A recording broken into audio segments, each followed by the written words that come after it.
รีวิวพาเที่ยวสิงคโปร์แบบกรุ๊ปส่วนตัวมื้อที่1บินตรงจากเวียงจันทน์ตอน 12 โมงครึ่งฮอดสิงคโปร์ตอน 5 โมงแลงทำการผ่านต่อมอให้เรียบร้อยหลังจากนั้นเราจะพาไปน้ำตกจูโอน้ำตกในโฮมสูงที่สุดในโลกนั่งรถเข้าไปเช็คอินที่พักไปหากินข้าวแรงถ้ายังบ่เมื่อยพาไปเบิ่งเมอร์ไลออนตอนกลางคืนมื้อที่2เริ่มต้นด้วยเมอร์ไลออนแอนเดอร์สันบริดจ์แล้วก็วิกตอเรียเธียเตอร์3สถานที่นี้มันอยู่ใกล้ๆกันหลังจากนั้นมันไปน้ำพุแห่งความมั่งคั่งจุดที่ฮวงจุ้ยดีที่สุดในสิงคโปร์ต่อด้วยฮาจิเลนถ้ามาตอนกลางคืนจะเป็นห้านกินดื่มเบิดเลยเด้อแถวนี้แล้วก็พาแวะซูตานมัสยิดน้อยนึงตามมาด้วยชิมัสฮอลฟิลคืออยู่ยุโรปเลยสถานที่ถัดมา Fort Canning Park ขอบอกเลยว่าคิวยาวแฮงตามมาด้วย Orchard Library ปิดท้ายด้วย Ion Mall Orchard มื้อที่3เริ่มต้นด้วย Universal Studio ถ้าจะเข้าด้านในแนะนำให้ใช้เวลาครึ่งมื้ออยู่นี่เด้อแล้วพาไปมูอยู่วัดแขกตามด้วยพระธาตุเขียวแก้วไปต่อคิวกินข้าวมันไก่สิงคโปร์แล้วก็ไปต่อที่ Art Science Museum ถ่ายรูปกับ Helic Bridge ไปต่อที่ Marina Barrage ขากลับแวะ Garden by the Bay แล้วก็มาชมการแสดงอยู่ Marina Bay Sands ใครมักชมวิวเมืองแนะนำขึ้นถึง Marina Bay Sands นำเด้อถ้าบ่ขึ้นจุดนี้สามารถไปห้านวู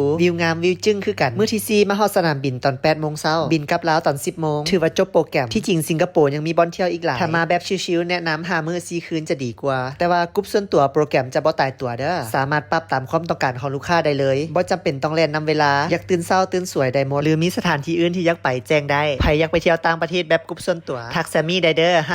55292456หรือไผอยากฮู้หยังเกี่ยวกับการไปเที่ยวต่างประเทศคอมเมนต์แลกเปลี่ยนกันได้สำหรับคลิปนี้ see you ตมันนายโอ